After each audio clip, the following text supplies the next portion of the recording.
que ele achou que estava sonhando, que estava saindo da cadeia, né? E daí ele percebeu que não era sonho, que ele estava saindo da cadeia de verdade. O fato de haver um anjo envolvido não tem, na minha maneira de ver, eu cuidava que era uma visão. Então, quer dizer, o anjo não estava lá, o anjo estava lá, e ele saiu da cadeia. Moisés e Elias apareceram lá. Eles não sonharam com aquilo. O seu argumento, você justamente deu razão que eu estou falando. Pedro viu que era real. Ele diz, é aletés. Não, eu pensei que era rórama, mas não é rórama, é aletés. A palavra que aparece em Mateus 17:9 é aletés. É rórama, é justamente isso então, que você disse. A transfiguração não foi real, pastor? Não, eu entendo. Não, peraí. A transfiguração foi a transfiguração de Jesus. Não foi a transfiguração de Moisés e Elias. Eles aparecem ali numa visão. A visão diz respeito a Moisés e Elias. E Jesus, ele está ali junto, ele conversa com aquilo, mas com um elemento que é visionário. Com aquilo o quê? Com aquela visão. Com aquela visão. Moisés e Elias não estavam lá? Não, eles não estavam ali literalmente, porque rórama implica numa visão que aponta para um elemento sobrenatural. Então o senhor vai ter que explicar para nós o seguinte. Sim. Eles não estavam lá porque Sim. Moisés era morto, então era só o espírito dele que estava lá. Mas Elias não morreu. Nem o espírito. Elias Sim. não morreu. Perfeito. E como é que tem um vivo e um morto juntos no mesmo lugar? Por isso que é uma visão. Eu não entendi. Veja bem, o que o reverendo está colocando aqui, o pastor Leandro está dizendo, ele está dizendo ali que ocorreu algo real, tá? Algo real. Isso para mim não foi algo real no sentido de... Claro que a visão foi algo que ocorreu, mas não eram as pessoas de Moisés e Elias que estavam ali. Eles estavam ali por meio de uma visão. E para provar que é uma visão, eu disse que rórama aparece 12 vezes no Novo Testamento. Se lermos cada um dos versículos, tenho todos eles disponíveis aqui. Todos eles todos unanimemente, eles apontam para uma visão sobrenatural, ao contrário do que Tesker disse. Tesker... Eu não sei o contexto do comentário, parece-me, ele deve ter, o professor Leandro deve ter citado aquele livro de Tesker, que é o Capa Azul, da editora Vida Nova. Eu tenho aqui cristão. A fonte dele, posso passar depois para o... se é Tesker é ele é o único comentarista que fez em português é ele. Agora, a questão é, se a gente pegar o dicionário de grego, léxico... da série Cultura, realmente. É isso mesmo, então, é por isso que eu já sei. Então, o trabalho de Tesker, ele está citando ali isoladamente. Se você pegar o léxico grego-português baseado em domínios semânticos de Johannes Low e de Naida, você verificar que a referência feita a rórama aponta para uma visão sobrenatural, não para algo real. E estou provando isto contrastando em Atos 12. O próprio Pedro, que aparece na visão de Mateus 17, ele diz, olha, eu pensava que isso era rórama, uma visão, e não sabia que era aletés, verdadeiro. Ele contrasta as duas terminologias gregas. Tudo bem. Eu, como leigo, entendo o seguinte, seja visão ou não seja visão, o que aconteceu no Monte da Transfiguração foi algo real. Elias e Moisés estavam... A forma de eu entender... bíblica para o seu entendimento eu vou ler aqui depois. A minha maneira simples de enxergar a Transfiguração foi o seguinte, Deus abriu o céu. Onde é que estão Moisés e Elias? Eles estão no mundo espiritual, no mundo celestial, melhor falando, né? No mundo celestial. O que Jesus fez? Ele se transfigurou para poder entrar em contato com o mundo celestial. E quem conversou com Moisés e Elias não foram Pedro, Tiago e João. A hora que Pedro abre a boca, acabou tudo. Quem conversou com os seres celestes, ou que estavam no céu, foi Jesus. E Jesus podia, porque Jesus é um ser celeste. Reverendo, o verso 31 de Marcos 9 nos mostra que é impossível a visão não ter tido a presença dos dois. Mesmo que a visão, né, seja algo sobrenatural, olha o que acontece no verso 31, ó. Os quais apareceram com glória e falavam da sua morte, a qual havia de cumprir-se em Jerusalém. Ou seja, Jesus não estava tendo um diálogo com duas coisas simbólicas, ele estava tendo um diálogo com alguém que estava ali. E eu concordo, em parte, com a análise linguística do pastor, mas temos que analisar uma coisa. Mesmo que o termo tenha um significado restrito, em contextos diferentes ele pode significar outra coisa. Então, se nós analisarmos Mateus 17:9 com esse texto paralelo, que menciona um diálogo real de Cristo, ele está conversando com eles sobre o que ia acontecer, a morte dele na cruz. Então eu imagino eles ali incentivando, confortando para ele dar prosseguimento. Então eu não consigo ver base contextual para dizer que foi uma visão simbólica. Cristo, literal, e visão conversando simbólica, com nada. dois seres totalmente... Jesus abriu o céu Literais. e mostrou lá, ó. Tem dois irmãos aí que vão bater. Tanto é que Pedro quer construir tenda para eles. Aí tem um detalhe interessante, né? Você construir tendas. Mas aí me permita, perdoe, viu? Não, fique à vontade, por pastor. favor. Aí tem um detalhe. Pedro quer construir, mas o que diz Marcos 9,6 no texto paralelo deste que o professor Leandro está citando? Pois não sabia o que dizia porque estavam assombrados. Pedro não tinha a menor noção do que ele estava falando. Para variar. Então, a questão assim não é tão fácil. Então, a minha preocupação é tanto uma questão linguística, reitero, Horama nas 12 ocorrências, se visto como uma visão simbólica ou sobrenatural, ele se encaixa nas 12. Tá ok. Posso Essa fazer é a um questão. comentário adicional, reverendo? Deve.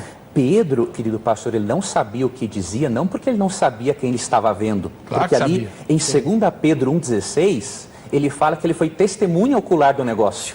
Aquilo Ele marcou a não vida sabia dele. o que dizia pelo seguinte: o que eu faço? Eu estou vendo 3 indivíduos, eu vou construir 3 tendas para eles ficarem aqui? Então, nesse sentido, ele não sabia. Agora, ele sabia quem estava ali, tanto que está o registro bíblico aqui E para ele nós. cita o nome deles. Sim, sim. Vamos ver como as pessoas... Acho que todo mundo disse não sei. Mas, enfim, como as pessoas entrevistadas pelo Zeca no Reduto dos Crentes explicaram a passagem de Judas 9. Por que o arcanjo Miguel lutou pelo cadáver de Moisés? Essa passagem está na Bíblia, lá no livro de Judas. Porque ele queria o corpo de Moisés para ele, né? Pelo menos na Bíblia relata que porque Moisés foi uma pessoa muito importante, né? Tanto que ele foi um dos primeiros, os únicos que chegou a ver Deus. Então, o arcanjo Miguel lutou porque Satanás queria mesmo. Satanás, ele tinha sede da alma dele, né? Da vida dele. Então, e tanto que a Bíblia não relata o que aconteceu com ele, nem que ele morreu, mas que fala que ele foi com Deus, né? Então, realmente, eu não assisti, né, o programa, mas eu já vi essa parte na Bíblia, que o Satanás, ele lutou muito mesmo, porque ele tinha muita fúria, né? Ele queria mesmo a vida para ele, e Deus guardou ele até o final, né? Ali naquele momento, Deus estava preservando, né, o corpo daquele homem tão, vamos dizer assim, daquele homem que foi preparado por Deus, usado por Deus, e Deus estava preservando aquele corpo para que, eu creio sim, para que não viesse a ter uma exposição maior sobre a respeito de Moisés. Na verdade, eu acredito que já seria uma astúcia do próprio Satanás de querer provar uma idolatria, né? Que você já imagina se ele tivesse achado o corpo de Moisés, que já existe tanta idolatria, e como seria o grande Moisés, hoje a idolatria tinha tomado conta até mesmo no meio cristão, né? Louva a Deus que Deus ocultou esse corpo de Moisés. Achei até que ia ser Muito bom, diferente, pessoal, né? Interessante. Queimei minha língua. A gente vai para o intervalo, na volta vamos discutir o que essa passagem nos edifica e nos instrui e nos torna melhores. Vamos lá.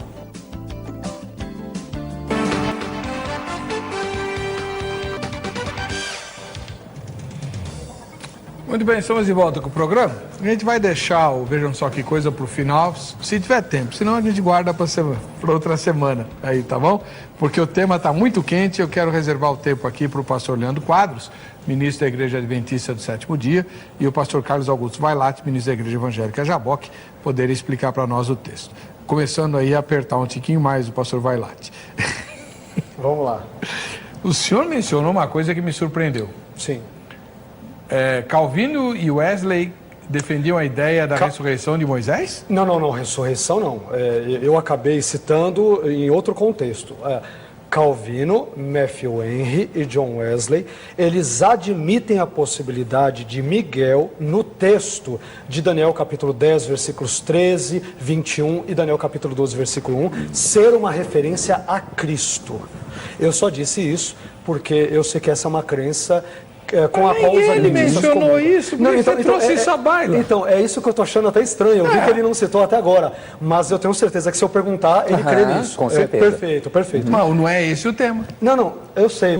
Mas está dentro do versículo. Tá bom. Porque na visão adventista Então, foi Jesus quem brigou com o diabo. Exatamente. É isso que eu quero colocar. Tá, e pelo jeito os adventistas estão em boa companhia. Olha... Calvino, Wesley, mas Calvino e Wesley para mim já basta. Uai. Matthew Henry. Não, de novo, respeitando todos esses autores e tudo, é o que eu falei. Na época até havia... Wesley vai dizer num dos seus comentários de Daniel 10, versículos 13, 21 e tudo, que muitos acreditavam nisso na época, e Calvino também vai dizer. De novo, não é essa a questão. Mas isso é importante, pastor, sabe por quê? Sim, existe, sim.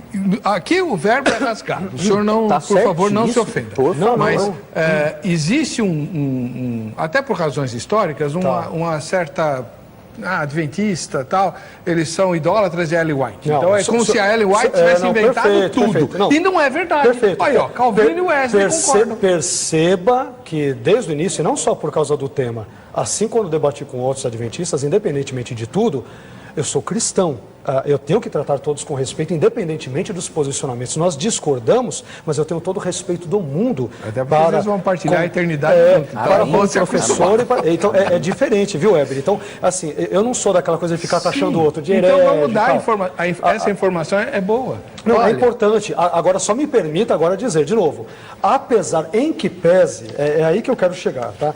Em que pese, com todo o respeito e deferência possíveis, a Igreja Adventista, a pessoa do professor Leandro Quadros, a estudiosos adventistas e não adventistas, a Calvino, a Matthew Henry, a John Wesley, independentemente dos conflitos interpretativos deles, em que pese isso, a questão que eu quero colocar aqui, biblicamente, eu quero tentar chamar para isso, porque isso tem a ver com o nosso tema de Judas 9.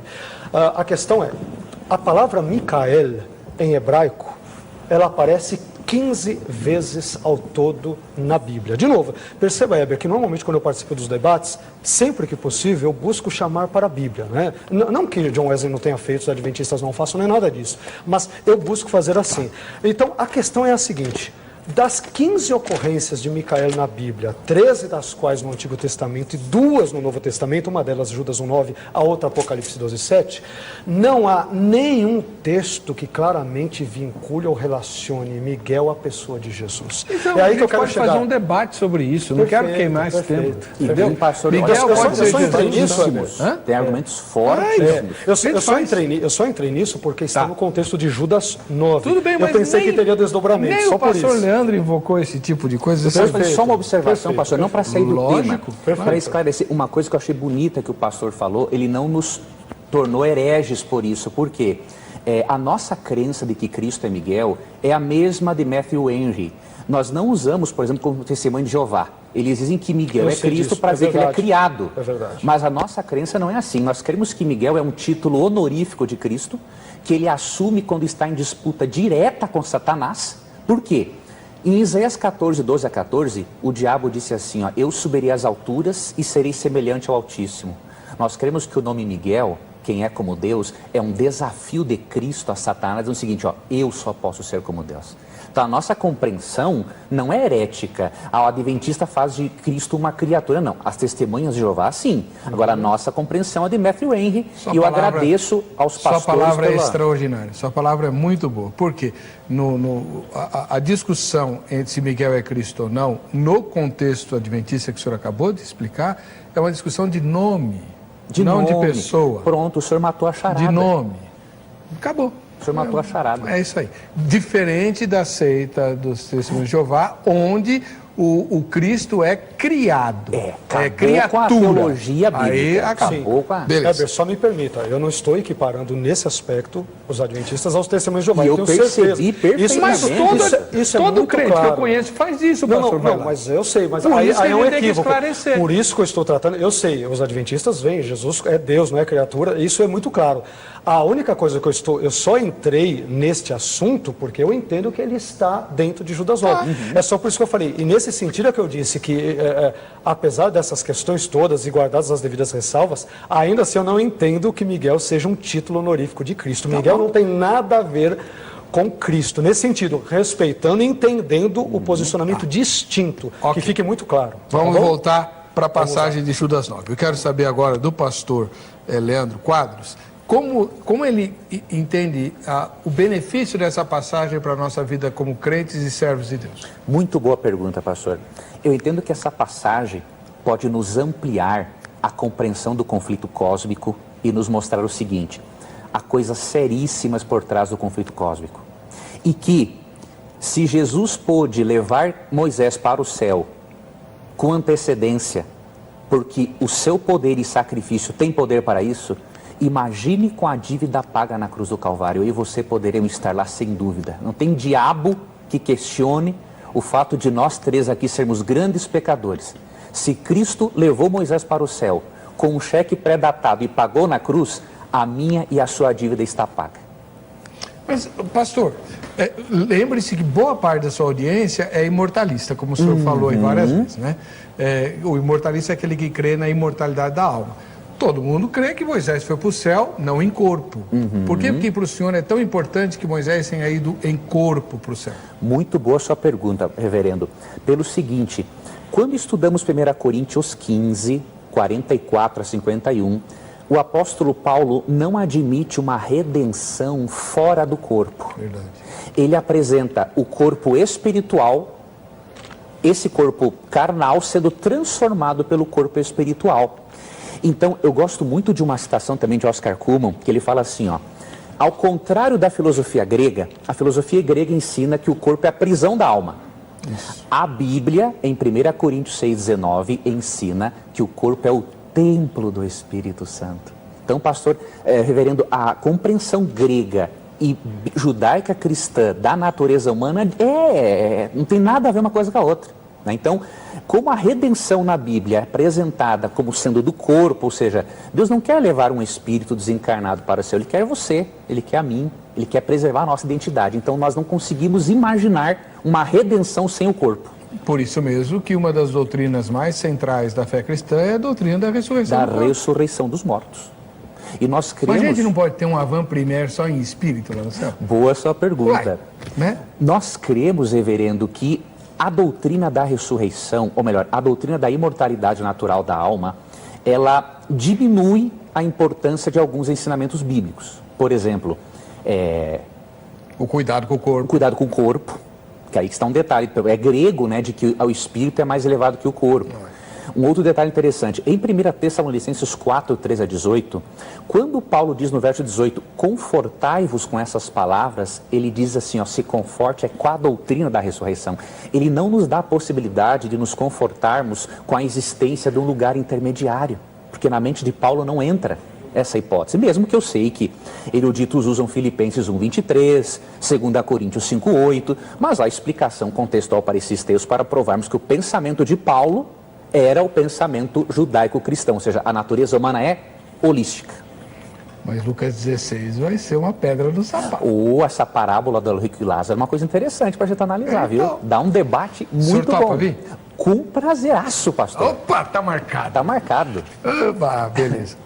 Bom, vamos lá. Pastor, e para o senhor, qual é o grande ensinamento, qual é a grande lição espiritual que a gente tira desse texto? Por que ele está na Bíblia?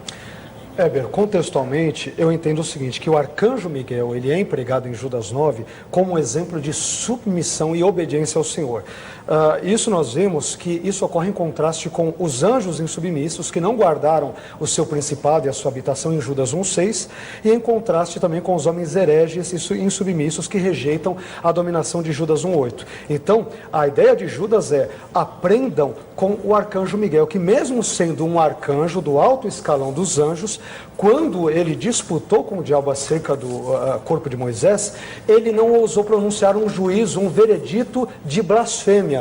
Ele não acabou querendo condená-lo como se ele fosse um blasfemo, mas ele disse, olha, essa parte não me compete, eu não tenho autoridade para tal, que o Senhor te repreenda, ou que o Senhor te puna, ou que o Senhor te castigue, de acordo com as várias compreensões do termo grego, do verbo grego epitimao.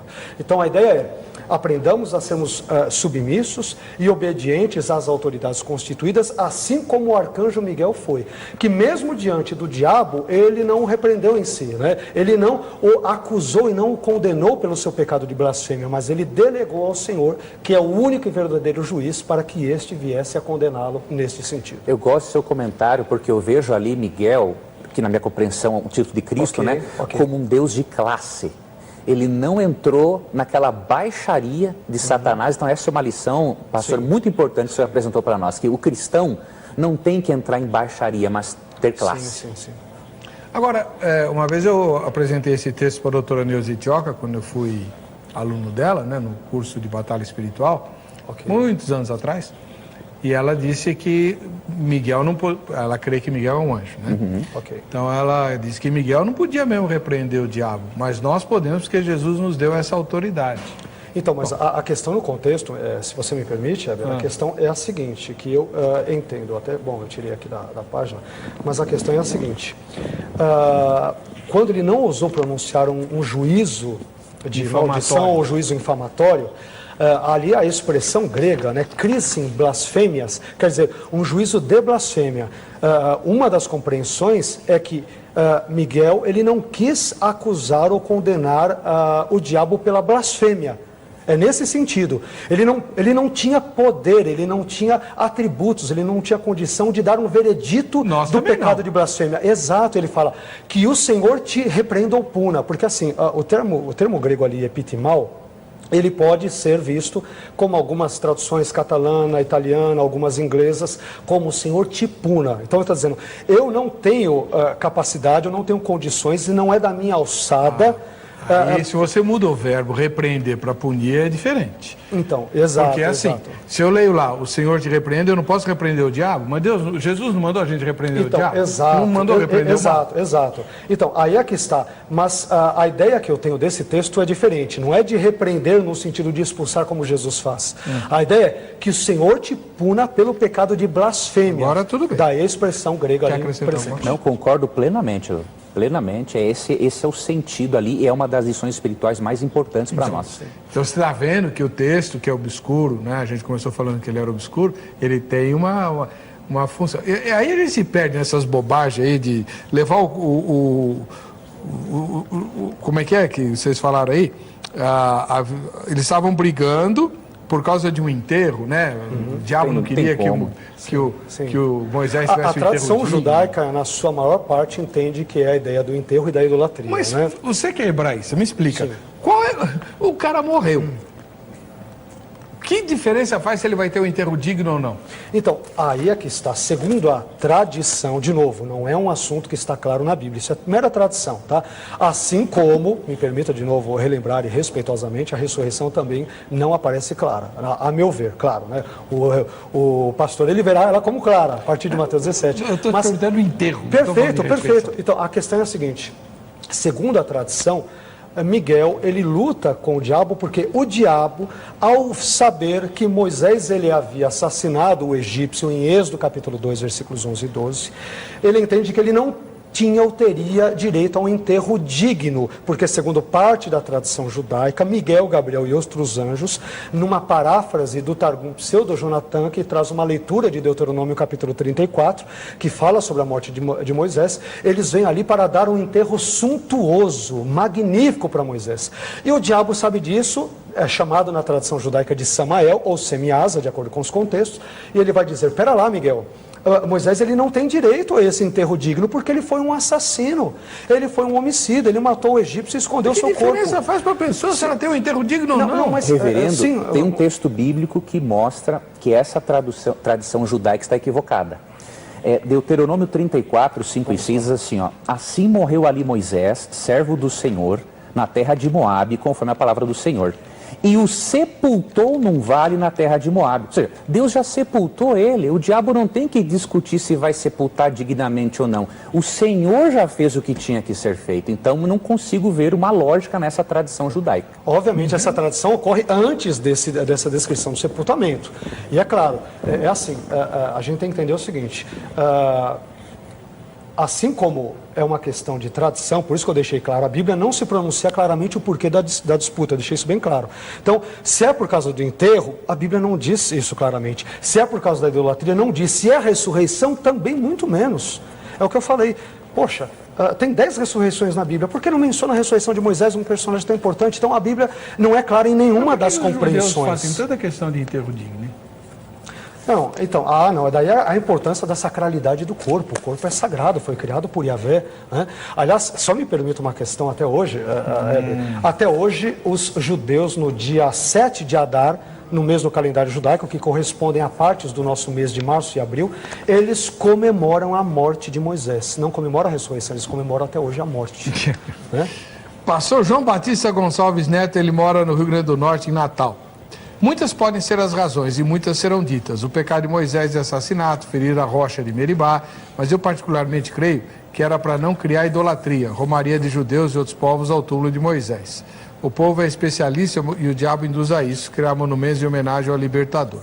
Parabéns pelos temas maravilhosos e debatedores competentes junto ao apresentador brilhante e ético. Ô, pastor, os debatedores, sem dúvida, o apresentador de brilhante não tem nada. Só claro que tem, claro que tem. Sandro de São Paulo. O diabo querendo saber em que lugar Yahvé Deus escondeu o corpo de Moisés, para coisa boa não seria. Satanás, apesar de ser um espírito, não é onisciente e nem onipresente. E mesmo se fosse onipresente, não adiantaria muito, pois quem sepultou, ou melhor, escondeu o corpo de Moisés foi o próprio Deus no vale da terra de Moabe, defronte de Bet-peor, até hoje está lá. Só os ossos, e ninguém nunca soube o lugar exato do sepulcro onde Deus escondeu. Deuteronômio, 2 Pedro e tal. Josué. Tadeu de Araújo, de Maceió. A regra básica de interpretação bíblica é que a mesma por si só se interpreta. Agora, quanto às proposições teológicas, é outra coisa. Melhor dizendo, nem sempre as opiniões dos teólogos estão em harmonia com a fonte primária do cristão, isto é, a Bíblia Sagrada. Sobre os dois professores de escola que hoje se encontram debatendo, certamente não haverá consenso. O que sabemos, a rigor, é que Moisés foi sepultado pelo grande Deus. Do nosso ponto de vista, talvez nessa citação haja um equívoco no momento da tradução. Assim pensamos, pois, apenas o dono da vida é que sabia onde sepultou o seu servo. O texto do sepultamento de Moisés deixa claro que ninguém sabia onde era? Deixa aqui em Deuteronômio 34, reverendo. Diz assim, ó, verso 6, ó. 6, isso. E o sepultou num vale na terra de Moabe, em frente de Bet-peor, e ninguém soube até hoje o lugar da sua sepultura. Eu li um comentário que o comentarista diz o seguinte, olha, se o fato de Deus esconder esse corpo mostra que Deus tinha algo a mais especial para ele, né? Sim. E aí eu faço minhas palavras de Matthew Henry novamente, né? Ele tem aqui uma citação que ele fala assim, ó, que ele, Miguel, não ficaria disputando com o diabo, nem entraria em debate particular a respeito dos méritos dessa causa especial. Veja, para ele era uma causa especial, né? Continuando, ele sabia que Moisés era seu conservo, um dos favoritos de Deus, e ele não permitiria passivamente que fosse insultado. Olha, insultar um corpo morto não tem como, na opinião de Matthew Henry. Se o diabo está insultando também Moisés, porque ele estava bem vivinho da Silva, né? E ele continua, não pelo príncipe dos demônios. Moisés era uma dignidade, um magistrado, alguém amado e preferido pelo grande Deus. O arcanjo achava insuportável que alguém assim fosse tratado dessa forma. Então não tem lógica, né? Tratar mal um corpo morto e Miguel ficar tão chateado com isso. Então, eu concordo com esses comentaristas aqui de que realmente envolveu a ressurreição. Se fosse, por exemplo, o espírito de Moisés, como alegam outros eruditos, não o meu querido pastor, aí teríamos uma sessão espírita em Mateus 17, aí teríamos um problema muito sério, daríamos argumento para os espíritas. Muito bem. A gente tem o quadro Vejam Só Que Coisa, que não tem nada a ver com o tema, mas antes eu queria saber se os irmãos, porque aí a gente pode suspender o quadro, se os irmãos querem acrescentar mais alguma coisa sobre o tema de hoje. Então, Heber, com relação àquilo que nós falamos até agora, eu acho que é importante nós entrarmos nessa questão. Quando o professor Leandro comentou essa questão da briga de Miguel e tudo, claro, a Bíblia não dá nenhum tipo de contexto do porquê Miguel está brigando com o diabo, ou está lutando, ou está argumentando e contra-argumentando com ele. Então, eu acho que é muito importante nós colocarmos o seguinte, em situações onde a Bíblia se cala, devemos também nos calar. O que nós estamos tratando aqui nesta noite, tanto a possibilidade da briga por causa do enterro, a briga por causa da questão idolátrica, ou a questão da ressurreição, são hipóteses. Nenhuma delas é claramente fundamentada nas Escrituras. Nenhuma delas. Eu sei que o o professor Leandro vai defender, claro, com unhas e dentes e com veemência essa concepção, mas é o que eu falei, para mim ela não está clara. E para a maioria esmagadora dos estudiosos do Antigo e Novo Testamento. Então, essa é uma situação onde existem muitas elucubrações, muitas inferências, mas não existe nada claro. Não existe nada claro que diga que Miguel é Jesus e muito menos que Moisés tenha ressuscitado. Isso não há nenhum tipo de fundamento mínimo escriturístico. Esse eu acho que é o dado importante. Eu já vejo, reverendo, o seguinte, lógico, tem coisas que a gente aplica o princípio para um bom entendedor, minha palavra basta. Eu percebo na Bíblia que há sim, apesar de não ser aberto a Moisés ressuscitou, a presença dele no Monte da Transfiguração, não sendo aquilo uma visão simbólica simplesmente, existindo uma briga de fato, Moisés, de acordo com Lucas 9, conversando com Cristo sobre sua morte e ressurreição e considerando também que não existe vida fora do corpo para o pensamento hebreu, eu vejo claras evidências da ressurreição de Moisés. Eu não consigo, óbvio, respeito muito a opinião do pastor, não é? Mas eu creio que se nós entendermos que o Monte da Transfiguração realmente apresentou Moisés e Elias, nós vamos ter uma mensagem de Deus o seguinte: filhos, vocês estão vendo Elias aqui? É o que vai acontecer com justos vivos quando Cristo voltar. Vocês estão vendo Moisés aqui, meus filhos? Pois eu vou ressuscitar aqueles que morreram crendo em mim. Eu acho que o grande conflito cósmico, o plano da redenção, adquire uma beleza maior quando nós nos aprofundamos um pouquinho mais filosoficamente nesse tipo de análise. Mas aí a gente vai esbarrar num problema complicado teologicamente, pastor. A Bíblia diz que Jesus é o primogênito dos mortos, né? As primícias da ressurreição, essa é a expressão? Perfeito. É isso, né? As primícias dos Boa sua questão. Então, a gente vai ter que fazer um tema. Moisés ressuscitou ou não? Vai ser legal. Essa questão das primícias tem um comentário interessante. Beleza. Bom, muito obrigado, pastor Leandro. Muito obrigado, reverendo. Muito obrigado por ter vindo. Deus lhe guarde. Pastor Vailate, Obrigado, mais uma vez, obrigado. Quem é que ganhou o brinde da grade? José Eurípides, de Uberlândia, nas Minas Gerais. Lembrando a você que o contato dos convidados está à sua disposição no site vejamsó.com.br, na aba Convidados, tá bem? A gente se vê no próximo Vejam Só. Obrigado.